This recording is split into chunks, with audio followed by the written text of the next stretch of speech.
Aren't you about tired of listening to sports shows with all the woke bullshit? So are we.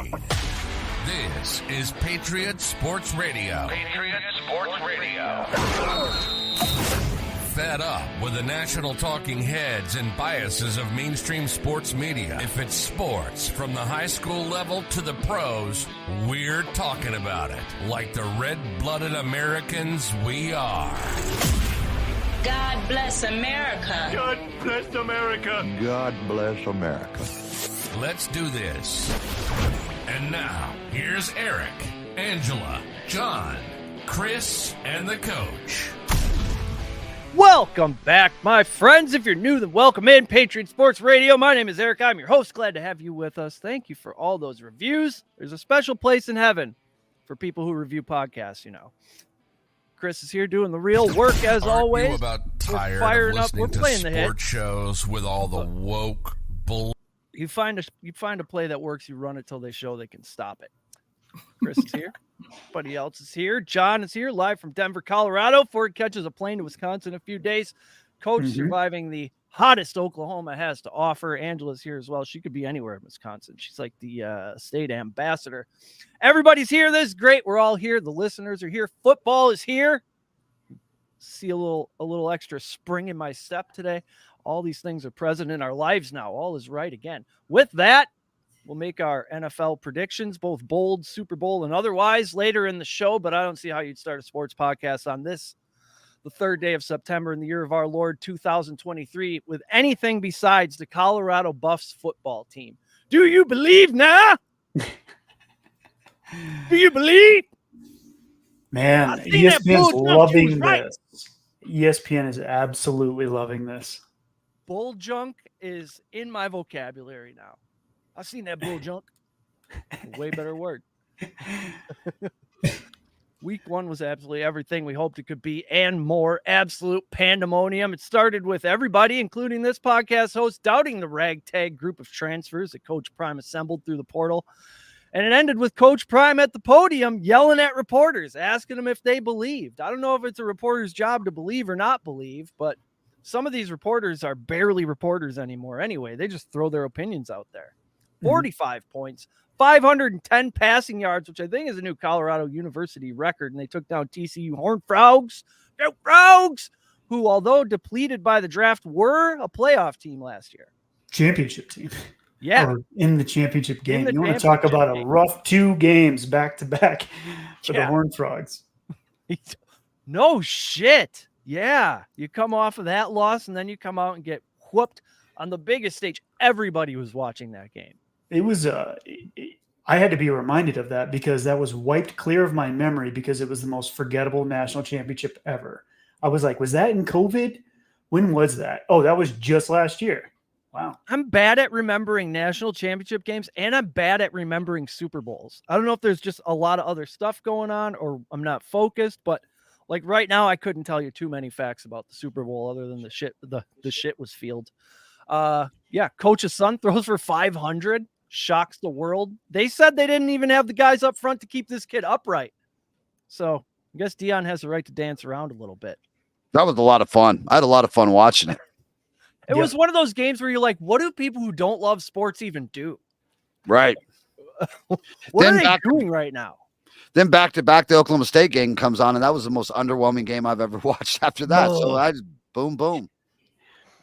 Yeah, and they've got some horses, man. And I don't know if that's an indictment of the Power 5 recruiting that a lot of these transfers and everything.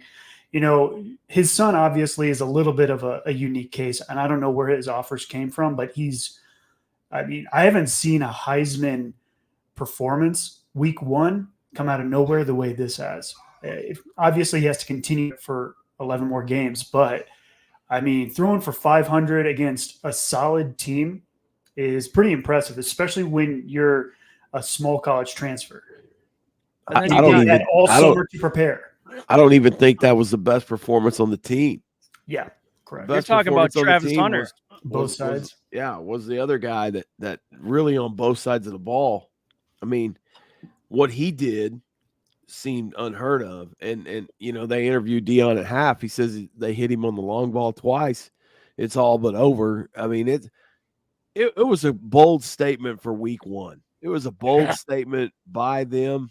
It was a bold statement on display for both of them and the program against a quality opponent. TCU is going to beat some teams. They're not bad. And they went into TCU, a hostile environment on the road, and they won. Man, it was exciting, and it was a good TV, and good for them, man. Good for them. I'll be the first to admit I was not a believer, and I didn't really know what to expect. It's just so hard to win at the Division I level. It's so hard to win every week. And not only they won, but they won in a great fashion with parts that have never played together. I thought it was fascinating. I really did. And, I can't say that you can't take your hat off to what he's accomplished there, because I think they're going to be a great team down the stretch. I really do. I think they're going to be really good if they can stay healthy.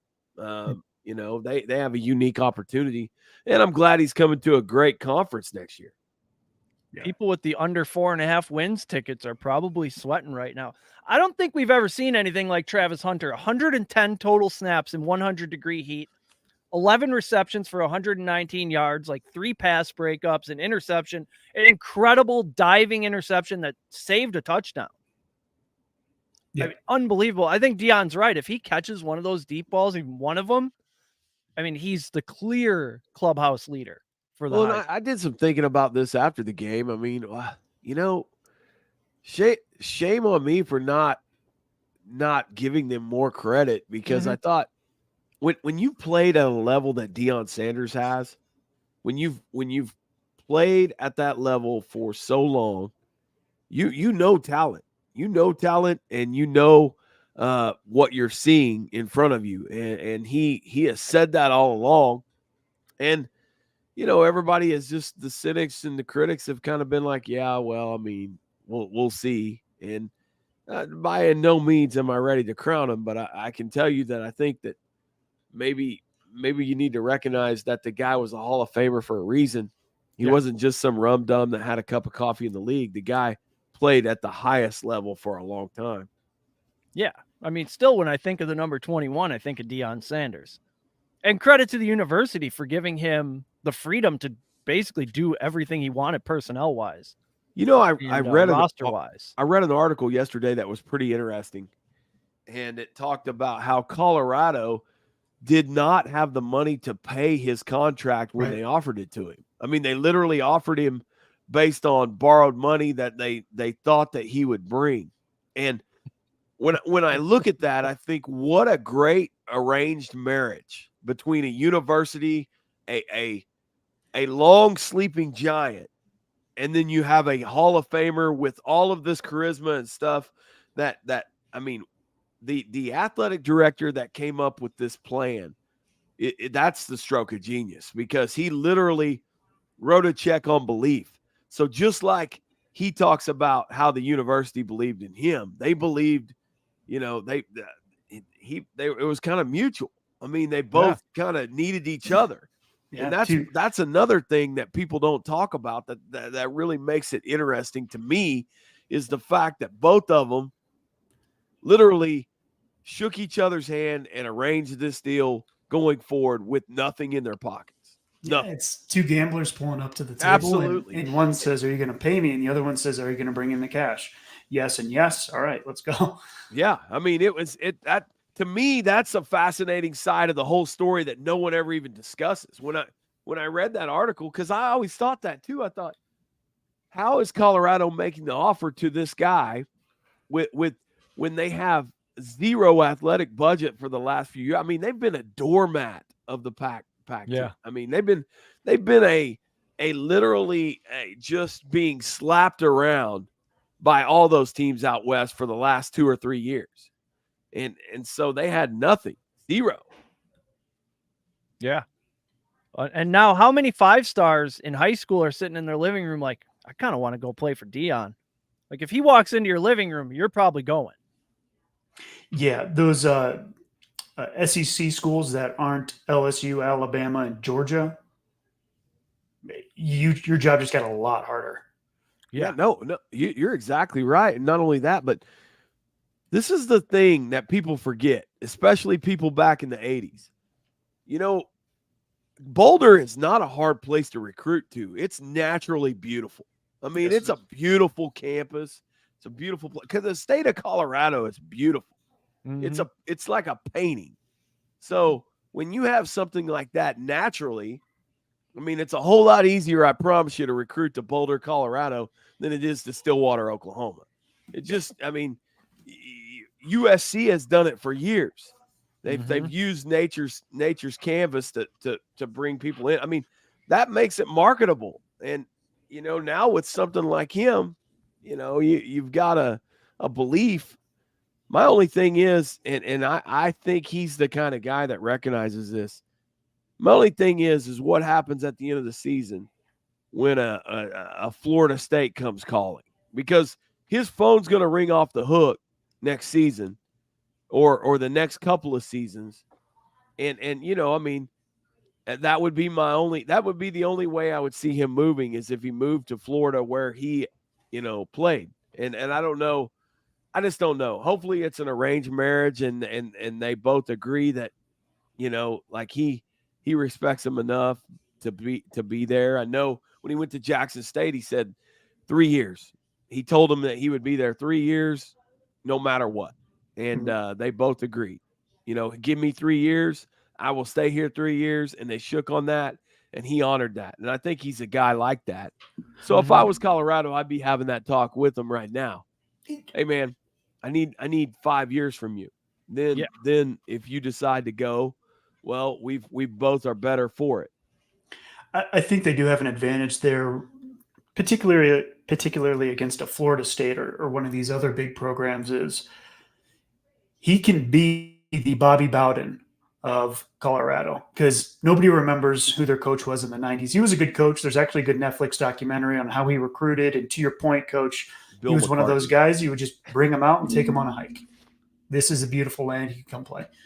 Now, as it relates to Coach Prime, I think he's got a unique opportunity where he can go in and be a modern day Bobby Bowden. He can be the guy. I mean, even Saban doesn't fully have that. He can be the guy that built this. It's the house that Neon Dion built, Coach Prime. Now, how far that goes, I don't know, but I think it buys you a couple years, gives you at least 4 to 5 years. That's in my opinion. And I don't think many other programs that have the momentum could be doing that. Well, and not even, we haven't even talked about the unique perspective that the conference brings him. He's coming in a conference realignment next year with some real heavy hitters that have been on the national scene outside looking in. He's going to get an opportunity to make a dynasty in a conference that needs a champion. I mean, this Big 12 conference next year, if you are the champion that comes out of that gauntlet, you've got a rightful spot in the big dance. And I think that it's going to be great, because while all the conference realigning stuff that we've seen, everybody talks about how it benefits OU and it benefits the Southeast Conference. I think the opposite. I think it benefits all of these middle of the road teams that now have an opportunity to put themselves on the display, because there's about 5 of them in this new Big 12 conference that can literally win it every year, that have a chance to win it every year and are going to be at the top every year. Versus before, if you weren't OU, it really wasn't happening. OU, maybe Texas, and then everybody else. Gone is that. More parity, you mean? Yep, absolutely. Absolutely. And you have a great product every week. I mean, who doesn't want to see Utah and Cincinnati strap it up? I mean, who doesn't want to see BYU and Oklahoma State on a Saturday in Provo? I mean, in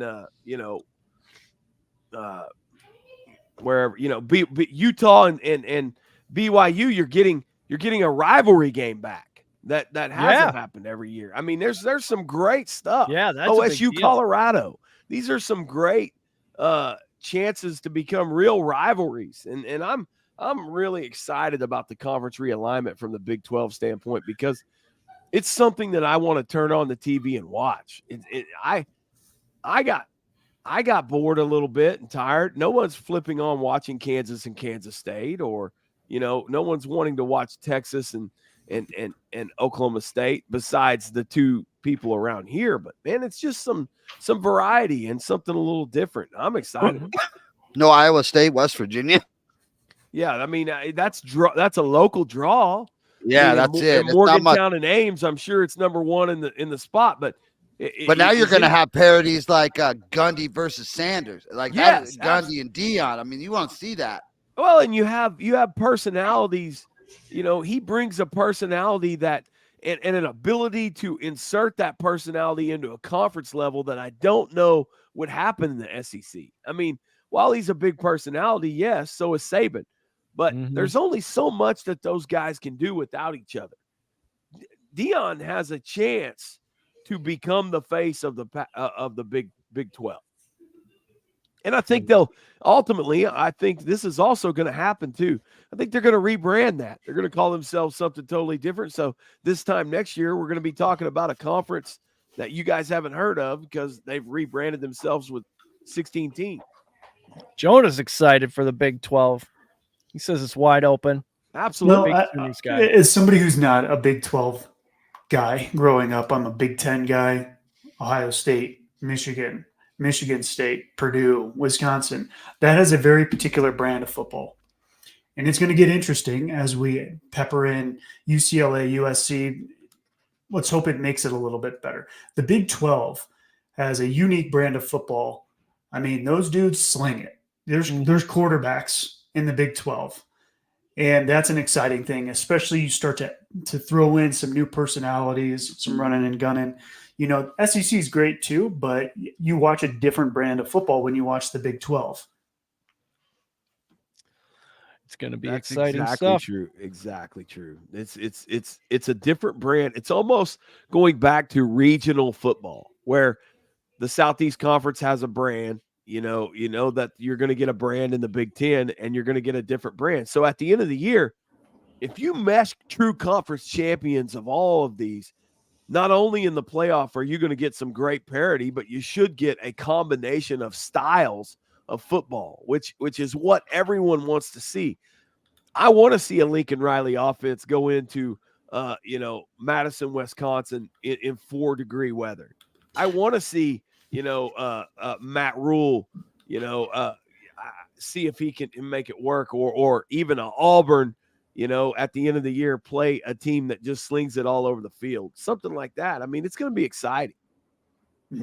Speaking of contrasting styles, we talked about BS High last week, but John wasn't here, and we can't just leave that topic without getting your input. Did you watch it? What was your favorite part? I mean, 1 to 10, how crazy was that shit? I watched it, and there were times I had to fast forward just because I knew where he was going, and I did not want to hear his bullshit as to why he could justify it. I mean, there are parts that you laugh just because if you didn't, you'd cry. I mean, getting a bunch of kids to beat the crap out of a homeless guy as a teaching lesson is pretty disgusting. And hearing those kids, look, I think the overall topic was an easy one to laugh at because there were jokes, there's 30-year-olds playing and all that. And that wasn't really the case, but the comedic part of it when we first experienced it last year was one thing. And then you see the sadness and the depravity of some of these kids living with a guy who's beating his girlfriend every week and stuff. And I just got a gross feeling, look at this guy with a shit-eating grin, laugh and say like, yeah, I'm a liar and I do this and I do that. And just the justification he has, this dude should not be around kids. No. And there's a lot of laws in place to prevent it. So why didn't they prevent it? And I think, I think ESPN learned its lesson. I think the state of Ohio learned its lesson. I thought the best character in that whole documentary was the nerdy rules guy. He was extremely articulate in explaining No, just because it's not illegal to stab yourself in the leg doesn't mean you shouldn't stab yourself in the leg. There's a reason we don't have a law, because it makes no sense to write the law. So I did get a kick out of some of the things, those kids really, it seemed like he really grabbed a lot of good kids and then just completely made a worse situation for them. So I don't know. I'd love to see the guy get jacked in the face. The stuff he was feeding those kids, they didn't even know what they were eating. So yeah, overall I was just grossed out. Yeah. And it's just, predatory the way he was going after some of these kids, saying he would look for 2 light posts and kids playing in the street, using light posts as end zones. Yeah, it was just kind of like a perfect description. Yeah. Yeah. So kids that are easy to feed a lie to. And I was just grossed out. And then I think probably the thing that hit a nerve with me, having worked for a private equity company, is knowing that the model for their whole business plan, which was IMG Academy, is owned by a private equity group. Now, I'm sure you could put a good private equity group in charge of a high school, but if I know it like I think I do, it's all dollars and cents. So basically, you're turning these kids into profit-producing machines. Yeah, that's the only way it makes sense to invest that kind of money. Hey, what are you serving there? Cream of casserole, or that was bad. There was 2 things, like I said last week, and I wanted to get John's take on this. My problem wasn't so much with the guy while he was what he was. My problem was the guy sitting next to him that was amening the what he was saying, and I found myself irritated at the guy who at times there was like you thought that this guy next to him was going to go, hey man, we went way left here. This got out of hand. What we did was wrong. And at any time you could see him getting to that point where you thought he was going to say that, but he just kept defending his actions. Yeah, he doubled down on it. Yeah, he would just all in. And I couldn't believe that. And the next part that I brought up last week, this is going to sound terrible. I don't blame this guy for being what he is. He is what he is. My problem is there's a lot of supporting factors that went into this to get it done that don't share the same spotlight and should. Number one, first and foremost, is I believe that he targeted that group for a reason. And it's because, like I was saying to Chris last week, the first time I get a message or something from my kid that says this is what we're eating tonight or something like that, are you not in a car driving across the country or on a plane to get there to find out what the hell's going on? And I look at all of these, these had to be kids that had zero support system at home, zero, no matter what, the little trainer mom that was out there that went along with this and saw that there was no certified trainer at the game and kids were getting hurt. Her son was right there in the middle of it. There has to be an advocate for the kids, and there was none. There was zero. There was nobody in the whole equation that was advocating for kids, including the parents, which I thought was just devastating, because even at the end, that it was the only guy, there was only one guy, the guy that called his dad that said, hey, they're having to sign these contracts. And his dad said, go get it and tear it up. That was the only part of the whole deal where there was some parent accountability. There had to be a dynamic to it. Like you said earlier, predatorily, where they were a certain demographic. So. Angel, I'll let you get to your point, but you didn't see a lot of dads in that documentary, and that's so messed up, because it's a different role when a mom is trying to prevent or say no versus a dad saying no. Because in a lot of those scenarios, and again, I'm estimating, I can only see what I saw on the documentary. I didn't see a lot of dads saying, who the hell's in charge? Not that a mom couldn't do that, but it's, if you're a single parent, whether you're a mom or a dad, and you get an opportunity, you take it, and it's sad because it goes back to predatory. So go ahead, Angela. That was my whole thing too. That, I mean, kind of to your point that, you know, if it's something that's kind of obscure and it's not what you're normally used to, how do you, and you don't really know how it works, and you're given all kinds of fabulous explanations and large words thrown at you and confidence of, you know, somebody who is the greatest salesman of all time, it's hard to deny if you don't understand what it is. And if you're not going to take the time to research it, which they didn't, it happened. How it would happen really easily. And there's plenty of shame to go around. And I think to kind of piggyback off what you're saying, obviously the guy at the center of this is who he is, and he's going to do what con men do. Mm-hmm. Where I think the bulk of like shame on you is the OSHA, the Ohio State Athletic Association, who were warned about this. And every time we have a documentary, whether it's financial crimes, whatever it may be, it starts with some guy said, nobody took me seriously when I raised the flag. Mm-hmm. And so there's so much egg on the face of Ohio athletics because I know in Illinois, they are up your ass about trainers. And this wasn't 10 years ago. This was 2 years ago after COVID, where health and safety protocols have been more scrutinized and more emphasized than ever. Mm-hmm. So in that state of the world, nobody was there when they're on national television without a trainer. And these dudes are playing with helmets that are from high school and they're rolling around. We're seeing it visually that these guys are ill-equipped to be playing that, literally. So as a mother, like I would be assuming that they'd have to have trainers, they'd have to have a meal plan. I would think that it's like a sanctioned thing, that it's regulated. Like if you have the power to create a team that has school and all of this attached, I would assume that you'd have to file for all kinds of things before that could even be possible, right? Like, or at least an agreement. I'd be like, oh yeah, of course, it must be legit. Like, how else would it be functioning if it's, you know, if they don't go through the proper channels? Or at least a predetermined agreement. I mean, my high school wasn't sending a trainer to JV boys basketball, but there was an agreement in the conference. There's a trainer there.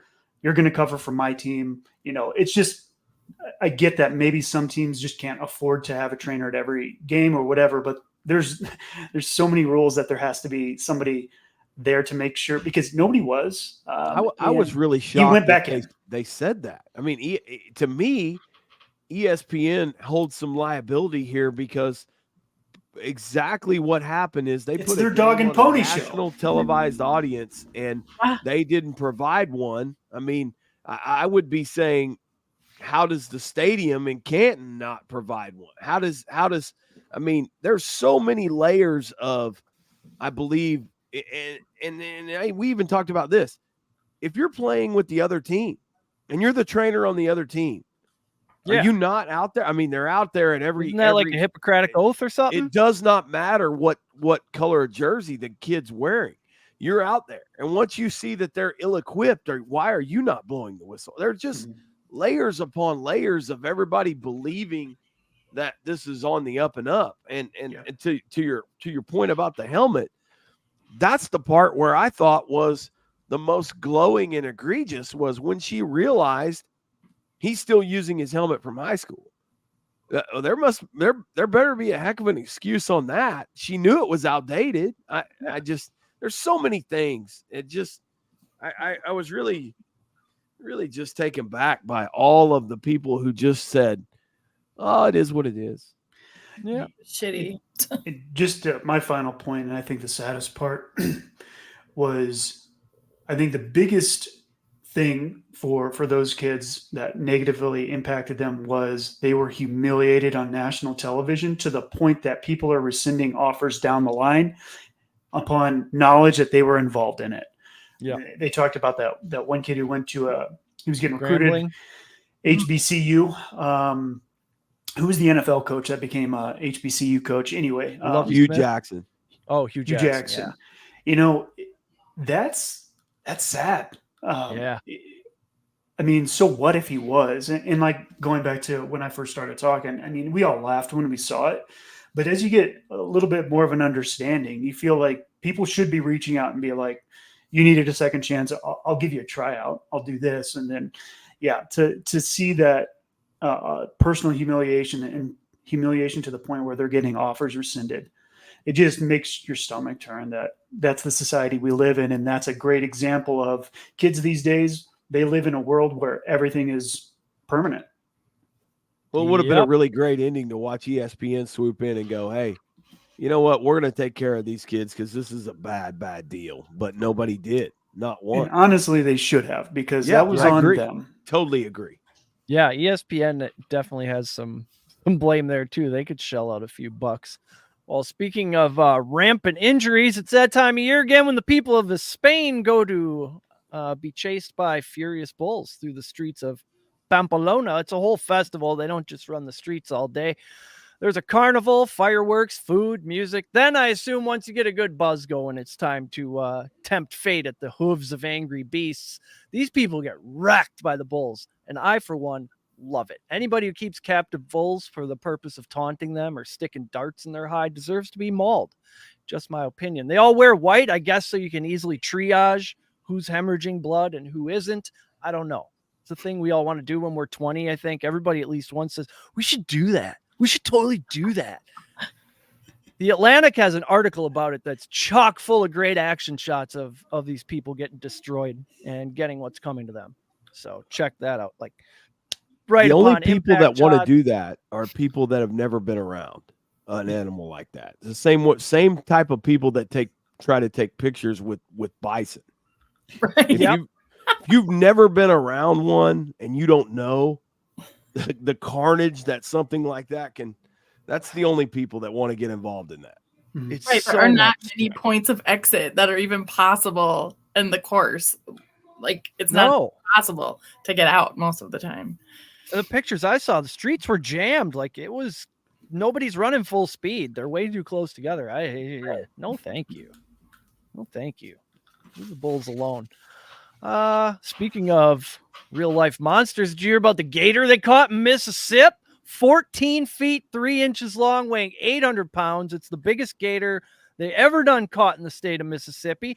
Don't worry, they had an appointment. Donald Woods and Clarion Ledger took down the modern day dinosaur on August 26th during the 10-day gator season they have down there. He says, it was a calm night. We saw a lot of 8-footers, 10-footers, but that's not what we were after. They say it took 7 hours to subdue this Bayou Godzilla. We hooked him 8 or 9 times and he kept breaking off. I was more mentally exhausted than anything. I beg to differ. I think playing tug of war with an 800-pound gator who has low ground plus water is physically exhausting. No thanks. Ouch. Thing is massive. There's a picture of them holding it. It's the stuff of nightmares. So how old is a gator like that? That's a good question. Triple dig? Maybe? Something like that. I think a gator is the last animal on Earth that I'd want to be vulnerable around. There's just, I don't know. Bears, gators. But gators, they're particularly scary because in the water, and they're smart. That weird death roll that they do? Yeah, it is the thing of horror movies because you know something, if something's lurking, it's only a matter of time. And they tell people who move to Florida that when you start walking your dog around some areas with gators, that gators are locking you. It'll take a week. They'll track your patterns, and they will get your dog if you do the exact same thing every day. So we're not. Oh my gosh, that looks I read like a story about. They're so smart. Fake. I read a story about some Nile crocodiles who camped out at a construction site. These guys would slide down into a pond every day at lunch, and they clocked them, and they slid down there one time for the last time. I think a gator, no animal has less remorse than a gator or a crocodile. That's the coldest motherfucker in nature, I'm pretty sure. They're hungry. Maybe a great white shark. Yeah, no, that's not even a thought. Everything's cold in nature. Yeah. All they do is chomp and crawl. They eat, sleep, and shit like everything. Right. It's survival. It's survival. We're about there, ladies and gentlemen. The MDWFP coordinator weighed it and measured it, and now they're in the record books. So watch out. Did you see the picture of that fucking thing, John? God damn, it's a chubby gator. That gator's been tracking dogs for a long time. Yeah. When you need a Caterpillar product to lift up your gator, that's a big gator. That's right. That's a good my likeness. gosh. You need mining equipment to hoist it off the ground. Yeah. Something else. Now we got we got to talk about the Morgan Wallen Portalette brawl. Normally, I try to bring topics that aren't front page news that everyone is talking about, but this lady brawl, it really ties a lot together with our values, I think. Family. I had no idea what you guys were talking about, and I just while you guys were hitting the Gator deal, I had to go and check that out. Cheese and rice. Is that not peak entertainment? That's the showstopper. Yes. It doesn't get any better than that. I mean, you might as well have had Stone Cold music come in when the Romper Stomper comes in. Right. Stone Cold Steve Austin. The shattering of the glass, and this lady comes in and gets him. I mean, gosh, do you want to break it down? Because I have What did so I many miss? parts I of this that I guess like. Some hillbilly shit, man. The story is the woman who was arguing in the beginning. I guess I noticed now she looks a little older than the other women. She was the girl's mom who came charging in. So they had shoved her mom into this portalette. Then the one girl hands her drink to her friend, like, hold on to this. I'm going to help drown this woman in piss. And the daughter came over and said, I don't think so. She grabbed each of them by the hair, one in each hand, ripped them out of the portalette, ran one off. Then she pivoted, came back and gave a straight right to the one that was still messing with her mom. It was a beautiful thing. It was cold cocktail. I've watched it a dozen times. And let's not forget, she stomped, and I can't remember the shoe she was wearing, which is actually pretty important in a chick fight. But I mean, there was some stomping. It said everything. It was white cowboy boots. White. Right. Yes. Yeah, like the best part. Circa 1985 Denver Broncos cheerleaders. The fringe game was strong. Those are back in style, man. I see those all the time. Are they really, John? I say this as somebody who has seen professional wrestling live in person where they did this, and I just saw it, and it was better this time around. I mean, you got 3 porta potties involved in and out of each, as if it's like choreographed. You got multiple entrants, and then you just have the Stone Cold come in and then wreck shop. I mean, nasty hair pulling. We got extensions are coming out, and then you got curb stomps. And meanwhile, people's faces are getting dragged across porta potties that have been used thousands of times. So it hits everything. Chick fights. You got stomping with boots. And then you got the known smell/taste that each of these women endured in this. I'm going to tell you right now, So gross. I've been to a lot of farmers market, amateur wrestling events, and I've never I've watched a lot of pay-per-view wrestling. I've never seen anything quite this entertaining with this much carnage packed into a short amount of time.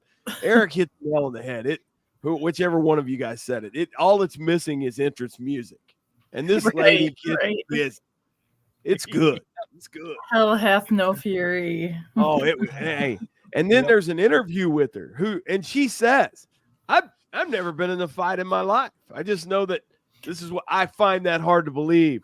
I'm going to tell you right now, that lady is a veteran of a Waffle House. Maybe she has brothers or other cousins somewhere. I'm telling you, that was impressive. Most Americans and her have 2 different definitions of what a fight is. Yeah. Like maybe she's never killed a woman. That was just a dust up. Well, she's been in that is exactly right. Yeah. I've been in a lot of shenanigans, but not She's a fight. had some minor disagreements where she scratched gravel, but fight is a loose term. Yeah. What's up, Vodakonsky? Oh, you hit it again. Vodakonsky's about 1 visit away from being a regular. Nice. It's because I nailed the name. I've seen a locker room fight, and it's kind of up there with that enclosed space. People are a little bit edgy. You got lockers swinging. Not with chicks, though. That was a good for chicks. That was fucking that chick. This is better. She's hit a bag. Come on. I'm just happy I'm happy for that original girl who just pissed and was able to get out of there before it all started. She had a look on her face like, whoa, no. This is none of my business. She kind of ushered herself out like Jimmy Hart before the carnage started. All right. And I'll say this one last thing. Thank God she was there and settled the dispute in about 35 seconds. Because if this was at Taylor Swift, they would have had feelings hour for 7 hours and nothing would have gotten done. Yep. Who sponsors this chick? Who's her sponsor? Her endorsement deal. 5 Hour Energy. I don't know. Right? Yep. Dana White's going to be calling. Back to sports. Parcells. Most people probably look at Bill Parcells and say, that guy's an asshole. All-time great football coach, sure, but he seems like a real jerk. Not so fast, my friend.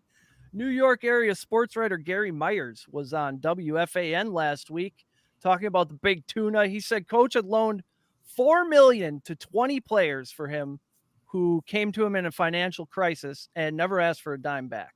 I'm sure I don't know if it's this financial crisis or the last one. But when asked, what's up with all the generosity, he said, these guys have sacrificed so much for me with their bodies and their commitment.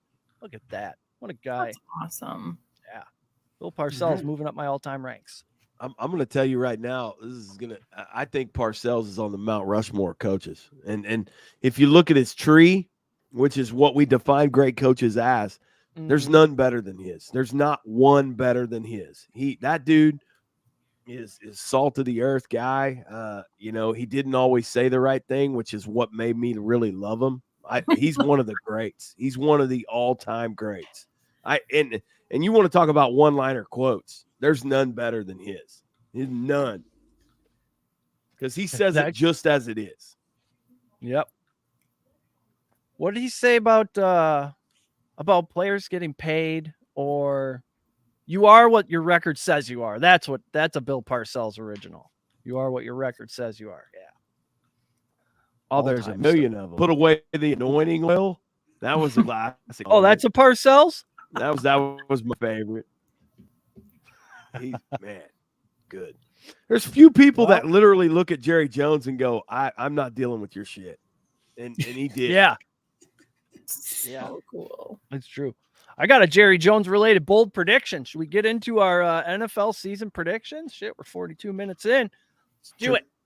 So we're going to do. It starts with successful Cowboys. You can keep it. We're going to do this year's worst to first team, the first to worst team, Super Bowl matchups, MVP, and then any open-ended bold predictions that we have. Who wants? Angela, you go first. You're a lady. Who's your team that goes from worst? You did all that window dressing, and you're just going to hand off the baton. Do the worst first thing. I was busy, so I didn't do any of that. Bears. All right. You know what? That is a good one. I think the Bears is a good one. I would endorse that. I think they'll be good, but I don't think the Seahawks are going to suck so much. I don't know that they were the worst, but I think that they're going to come up from their little grave that they dug. Gino, keep being Gino. I have, historically speaking, the team that spends the most money in the offseason and free agency improves by at least 3 wins and an average of 5 wins. This is the model that led me to pick the Jacksonville Jaguars last season, and I hated that pick. We had guests for that episode, I think, and everyone laughed at me. But then Trevor Lawrence came out and played like the real-life quarterback, and the Jaguars won the AFC South after finishing last the season before.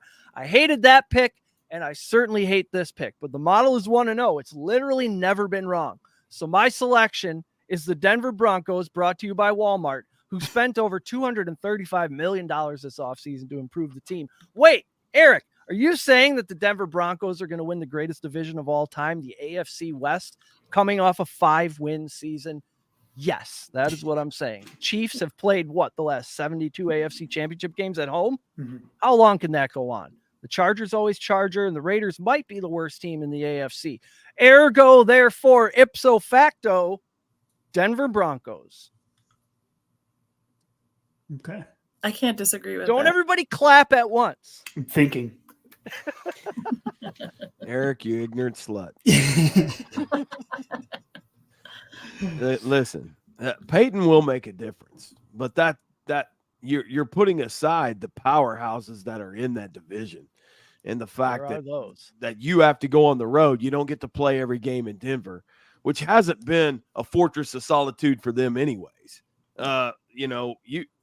The Chiefs are the best team in football for a reason, because they have the best coach in football. They have the best tight end in football. They have arguably the best quarterback in football. I will never go against the Chiefs, especially in the West. That now I like Peyton and I like what he's done, but if we're talking about money spent, I don't know why you wouldn't say the same thing about the Jets, sir. Yeah, It's true. I guess my own biases. I don't want them to succeed. I got the Jets going from last to first. I got the Vikings falling off the fucking cliff. Hey, that's not happening. Yeah, because the Packers are just going to come up, and I think Josh Fields is going to be better than what people think he's going to be. Justin Fields. Justin, I'll get his name. Fuck it. I don't really care about remembering his name. He's got to complete some passes first. What else are we doing, or is that what we're starting with? Yep, that was our. Do you have Jets and Vikings? Do you have a worst to first team, John? Yeah, Bears. I think Bears. The Bears. I like even that. as a homer, I think it's doable. Yeah, a lot of question marks, and I think another bold prediction would be that Fields can throw for 4,000. Now that he's got a stable of wide receivers. We'll see. Maybe if Cole Kmet decides to earn his money. What's his over and under? It's like 3,800 yards, something like that. Oh, I should take that. So here's kind of my bold prediction, and I don't even think it's that bold. And I don't think the Niners are going to win the AFC West. I think they got quarterback issues. Brock Purdy played well. They got Brock Purdy. They got Sam tape Darnold. on him now. Exactly. Yep. And they got weapons. Everybody knows it. They're a good team, but they got quarterback issues, which is the last thing you want. And when I say issues, I don't think he's totally proven. And I think a lot of D coordinators would love to shut down Shanahan, and they could do that with a guy like Brock Purdy under the helm. So, bold prediction would be that the Niners don't win the AFC West. Ooh, NFC West. Sorry. Wow, I like it. Saucy. Yeah, it is. I have a first to worst team. Which of the good teams will fall to the bottom? I have no system for this, so I'm going on all vibes. Will had a great call this morning with the Buffalo Bills, but I won't steal that. I'm taking Minnesota Vikings purely based on their record of one-score games last season. The math nerds are screaming about regression to the mean, and I agree with them on this one. What are they, like 11-0 or 11-1 in one-score games last year? You can't keep doing that. Now when Jordan Love has had the leash taken off, and he can just run wild. All right, Super Bowl matchups, the good part. I'll give you mine first. I'm excited. Saints versus Steelers. New Orleans has a good enough QB, right? He could sit back and complete 65% of his passes or so, keep interceptions to a minimum. They have the run game with Williams, Kendre Miller. You got Kamara coming back. That might be a blessing. He comes back rested. And then the defense is solid. Cam Jordan and the boys. They've put together 5 straight seasons with a top 10 defense. Last year's was probably the most impressive considering they ranked last in EPA by takeaways, which is nerd speak for nobody benefited less from turnovers than the Saints, and they still had a top 10 defense. And then the Steelers, they have the whole recipe. A defensive player of the year, check. Seasoned Super Bowl winning coach, check. Young potential breakout players, check. Run game defense, check and check. If it's not the Chiefs, then it's fairly wide open in the AFC. What if Joey Porter Jr. is awesome? What if George Pickens is what they say he is? What if Kenny Pickett throws more than 12 touchdowns this year? Sky's the limit. It's an interesting division to pick that because you obviously got Cincy. I think the Ravens.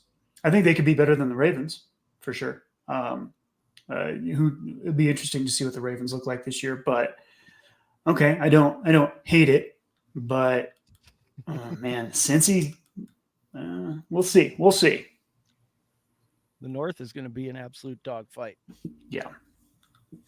Cleveland's. I'm not worried about Cleveland, but it could be a very interesting division to watch.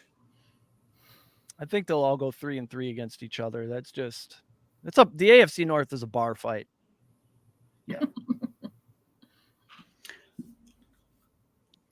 John, who you got in the Super Bowl? You got to go. I got to go Chiefs. Mhm. Ugh.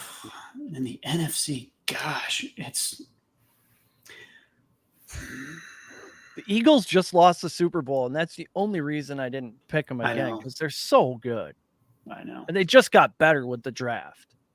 Yeah, and I can't exactly pick the Niners after I didn't pick them to win the division unless I think they're just going to go on a tear. I don't know. It might be a rematch. It really might. I can't not pick the Chiefs, and the NFC is just such a B- conference. I'm trying to think of who could separate themselves, and I think, we even have people say that the Eagles might not win the NFC East because there's never repeat winners. Now that's I don't know. I'm trying to talk myself out of the Eagles, but I think the Eagles are probably the best team in the NFC. I think we get a repeat. I want to say that I feel like the Jets are going to be really good this year, even though I don't want them to be. And I think because I hate Aaron Rodgers, that's what's going to happen. I think that they have a lot of good weapons and they're going to get somewhere, but there's no way that the Chiefs don't make it.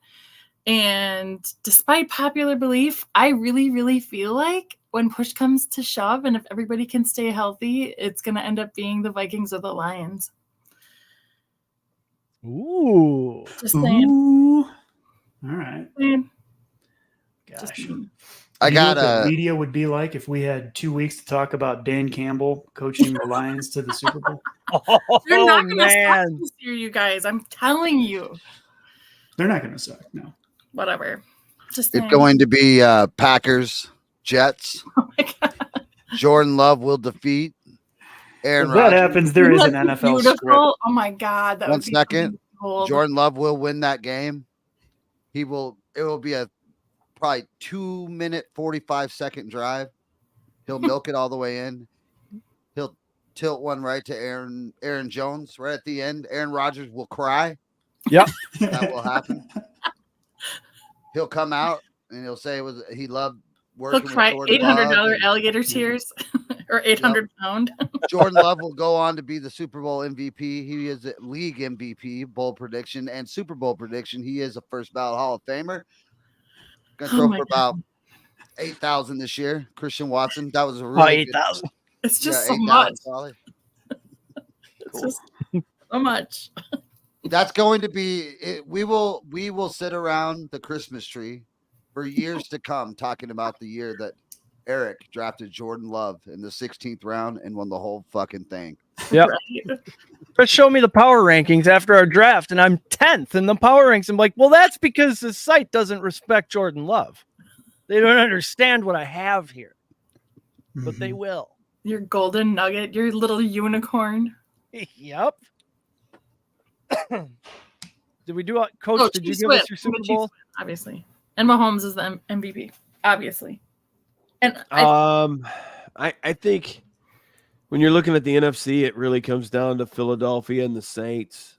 I think those are your two best teams. 49ers maybe right there knocking on the door too. I think that the quarterback situation is real there. I agree with you. I will say Philadelphia, and then we look in the NFC. I think in the AFC, I think you got the Chiefs and the Jets. I think that'll be an epic AFC championship game, and I think the Chiefs win it. We go back with the rematch of last year. I think Philadelphia wins it this year. I really do. I think they had an amazing draft. They added some real pieces in the offseason, and I think this is a year that Philadelphia could win it. It's always hard to pick against the Chiefs because, gosh, man, they are just a juggernaut. But I do like what the Saints did. I like what the Jets did.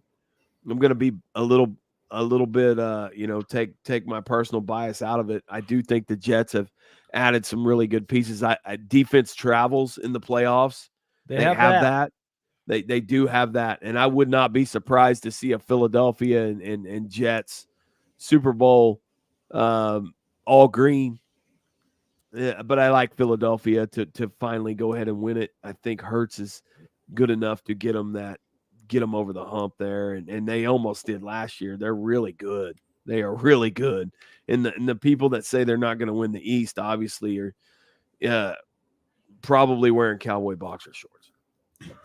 Dog, you took a drink there. Yeah, probably. Probably. All right.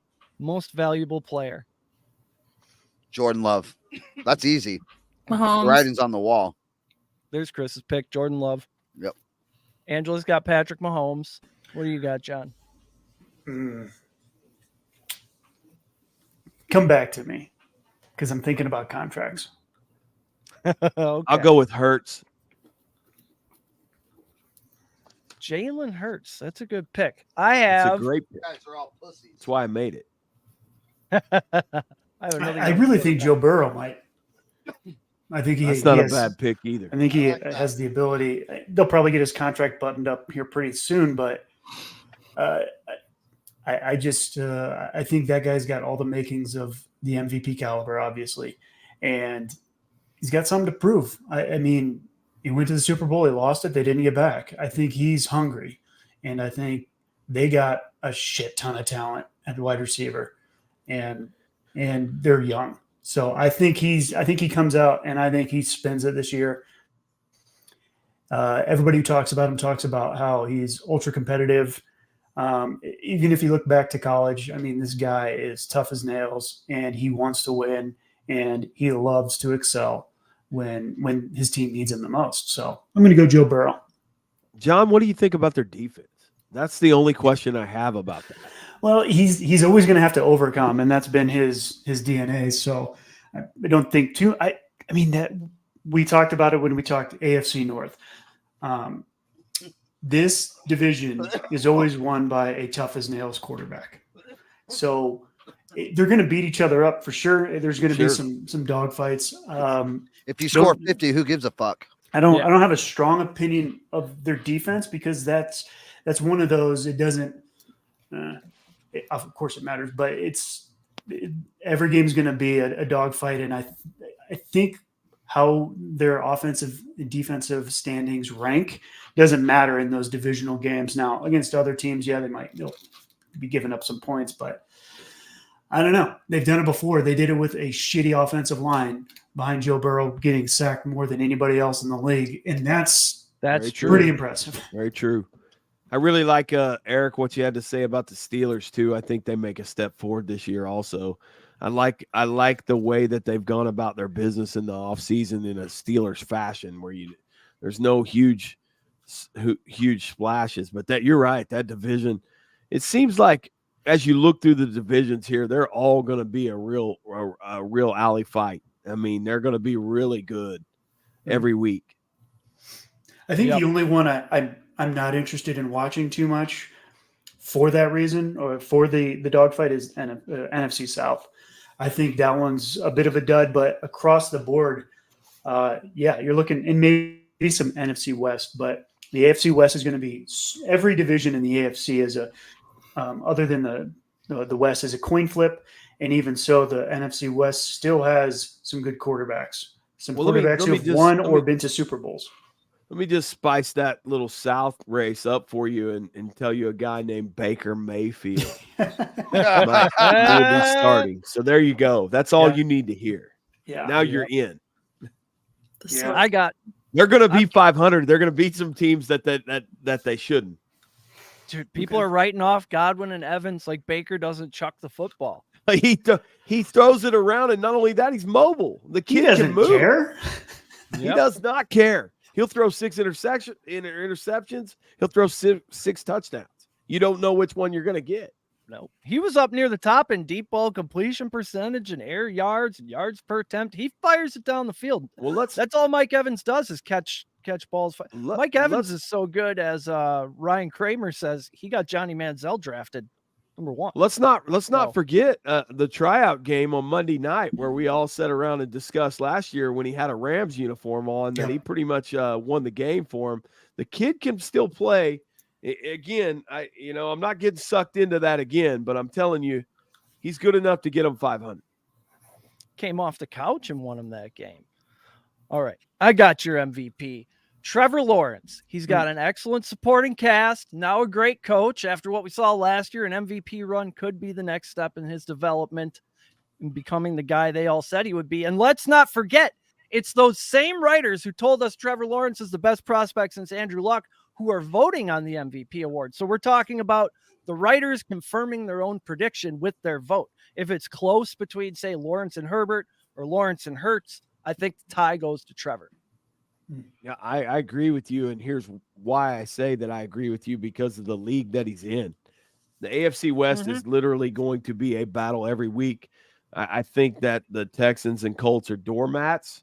I think that those are two automatic punch card wins. The Jags, they need to take that next step. The only thing that stands in their way is the Titans, which seem to have the Mike Vrabel 1985 10-yard fight playbook that they keep recycling and using it. But the Jags are going to win a lot of games just because the division they're in. I think that they're going to be up there too. I think that's a brilliant pick. That's smart. Yeah, that's pretty smart. Only other pick that I think would be better than that is Hurts, and for the same reason I just gave you for the Jags, I'll give you for Philadelphia, and that's because I think that Washington will be a contender for the first 3 games, and then they will go ahead and mail in their season like they do every year. You got the Giants who overachieved last year, and then you have Dallas who, let's just be honest, every Dallas fan has the same year every year, and this is the best moment in the season for them right now, currently this week. Hope springs eternal down there. We'll definitely. I think Philadelphia runs away with the division, and I think that's why I went with Hurts, the same reason that you did, and I think it's smart. I think I'm gonna bet those two. We just talked me into it. Now, before we get to our boldest predictions, I'll let you know that they are brought to you by CannonBloomPharmacy.com. Don't forget to stop by the Farmers Market on September 10th to hang out with us, watch a little football. There's going to be food trucks, live comedy, tons of vendors. It's going to be a great time. We will see you there. John's even going to be there. That's right. Will he bring the headband? I don't know. Come to find out. Hey, I just want to say real quick, Andrew, I know you're in love with him. I know you are. I don't want to rain on your parade. I know that you're a big Commanders guy, and you will be on this show at the end of the season. You'll be on this show along with the Dolphins guy that we had, and we'll be having a roundtable discussion on those whose dreams were dashed. So I think Sam Howell is good, and it might get Ron Rivera fired. He came out and said, "Holy shit, if I knew he was good, I would have started him last year." Did you know, or at least I heard Pat McAfee say, that Taylor Heineke told them to start Sam Howell in that Week 17 game, and essentially like, no, you have to see what this kid can do in a regular season game, like for your own good. So I think he may be the surprise.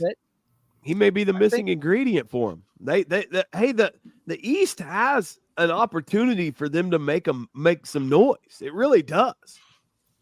Mm-hmm. Yeah. You will get an apology if they are in the East. I'll give you an apology right here on the air. I'll give you an apology in front of everybody. I will not apologize to the Dolphins guy. I just can't. No, I cannot do. That I cannot do. So I'm here in a fantasy draft, round 4, pick 5. Should I just take Chris Godwin? Like, are they doubting him too much? Deontay Johnson. Boldest predictions. I brought 3. Devontae Adams finishes outside the top 24 fantasy wide receivers. I think he's going to become a little malcontentish down there in Las Vegas. There's a lot to do, and if the team is bad, he's never been on a team that's struggling with no light at the end of the tunnel. He's going to be sitting there trying to keep himself in good shape and healthy just in case they trade him to the Jets. So I don't see 100% effort coming from him if they start losing. Tua plays all 17 games. Just a feeling. Just a feeling I got. And then Jerry Jones goes viral for comments on radio or television. I don't know what he's going to say exactly, but it's going to be inflammatory, and it will disrupt the very foundation of the Cowboys organization. It will either be described as unhinged or saying the quiet part out loud. If Kellen Moore lights it up with the Chargers and McCarthy's run the damn ball approach in 2023 goes tits up, Jerry is going to be beside himself, and he's old enough to say whatever comes to mind. Never underestimate the power of fuck you money. Beautiful. Hey. All right, I got a bold prediction, a real bold. By week 10, maybe this guy, I believe he has a possibility of being in the discussion of MVP. Jordan Love. Excellent. This looks like a screen grab from an episode of Cops. The sorcerer of coach's emotions. I forgot about that. What? How could you forget? You should I put forgot about lasers the coming out of tiger his eyes on this picture. Is like that would be like sorcery, right? I can't hear it. No, I can see it. Can you guys hear it? No. No. Oh, Chris can hear it. We're over here talking over it. He's Yeah. probably like, what the hell are these guys doing? He's like, those guys are a-holes. Look at that guy. Look at that physical specimen. He could throw 40 tutties down there in Florida. I hear it's fucking wide open down there. Angela gets it. What else we got for crazy bold predictions? Anything? I think mine isn't even that bold. I think Dak's going to get benched for Trey Lance. I mean, ooh, I would love to see that. He better rebound hard from last year. You know, a lot John, of interceptions.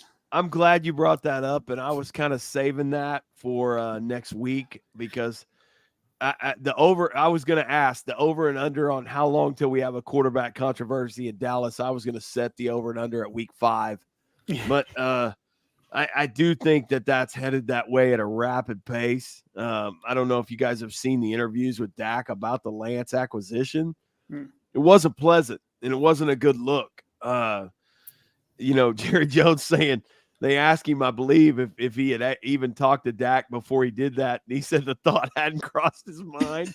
I love it. I love it. Now, only in Dallas can we torch our own wagon before the season starts. I love it.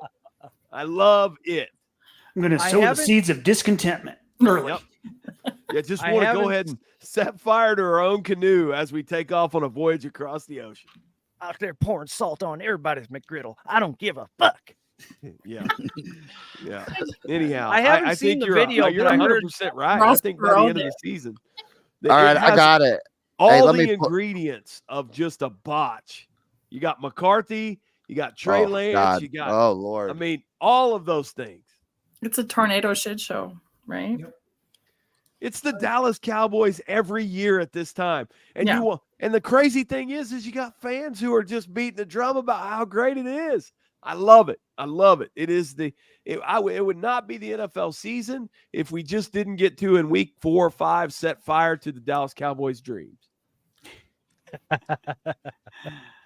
We'll start that doomsday clock. My bold predictions. Yep. Are we moving on? Oh, I think this is going to be not that any of this is surprising necessarily, but I think this is going to be the year of like mass retirement of like big name people for sure.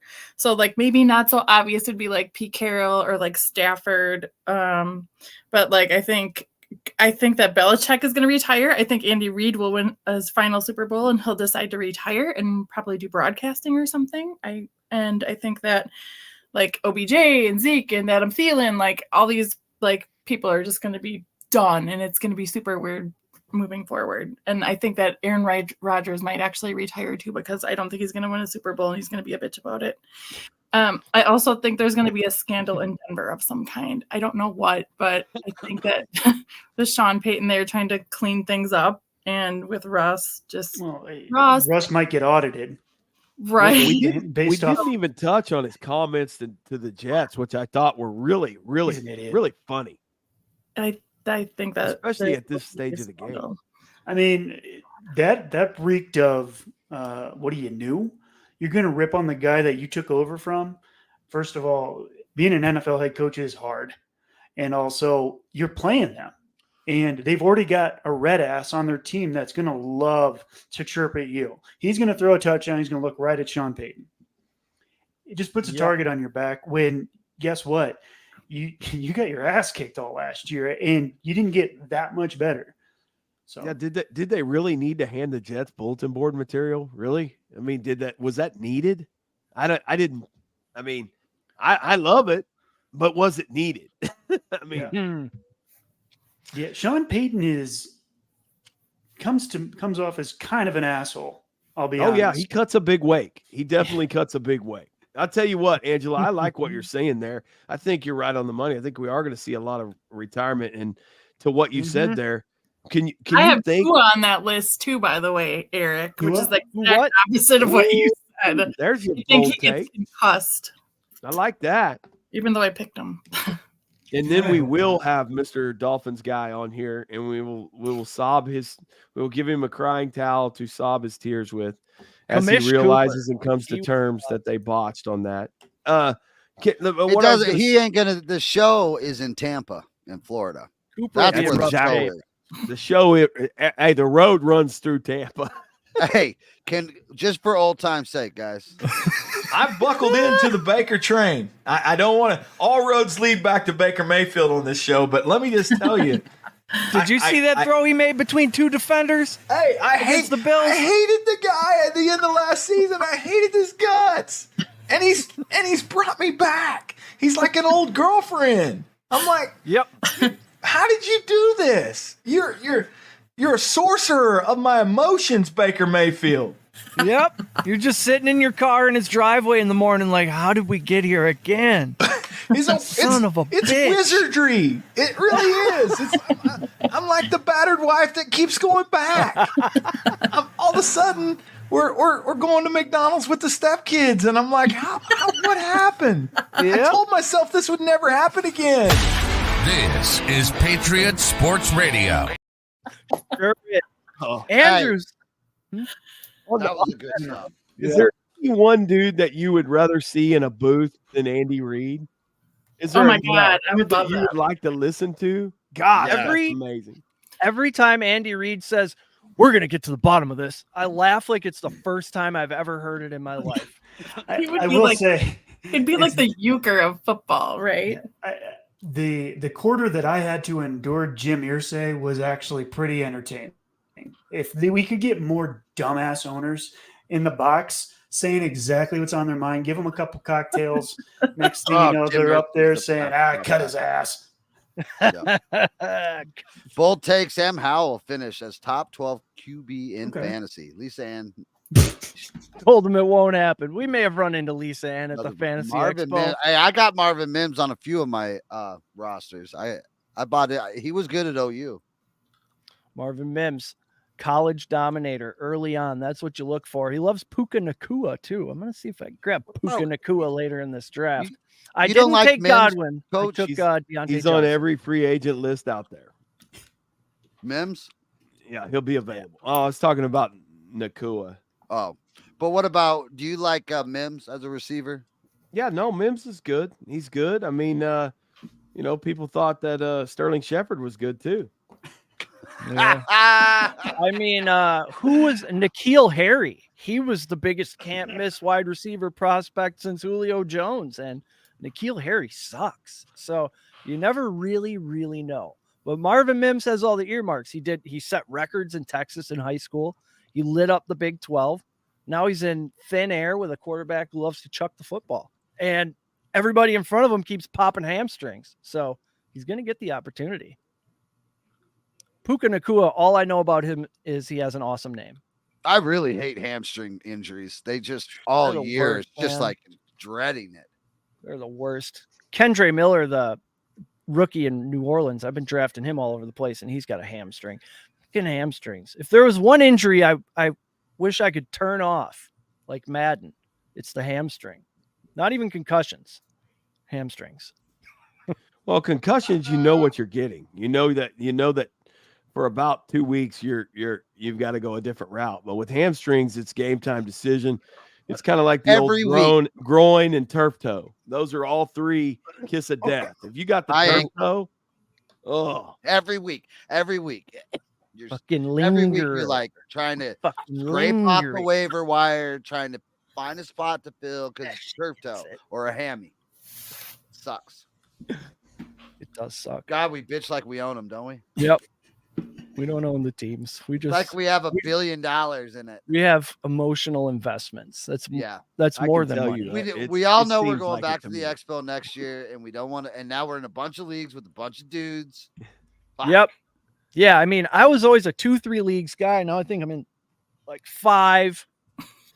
See, the problem with that is that you lose track of who's your guys, and now every guy is your guy.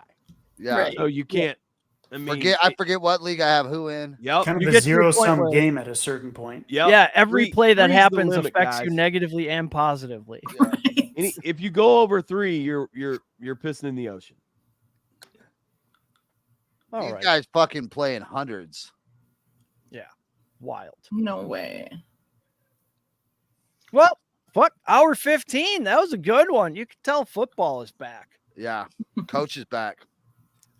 Let's wrap this thing up. Thank everyone for listening. The downloads, reviews, we love those. We appreciate every single one.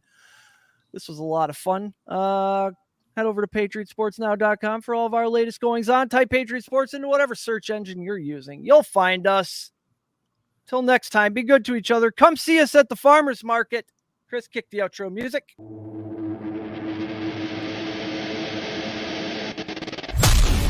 You've been listening to Patriot Sports Radio. If you're sick of all the national talking heads and biases of mainstream sports media, like we are, this show is for you. We hope you enjoyed it. Make sure to like, rate, and review. And we'll be back soon. For more content and merch, hit up www.patriotsportsnow.com. Find us on Twitter at PatriotsPod, on Instagram and Facebook at Patriot Sports Now, and on Getter, Rumble, and YouTube at Patriot Sports. Take care, and we'll see you next time.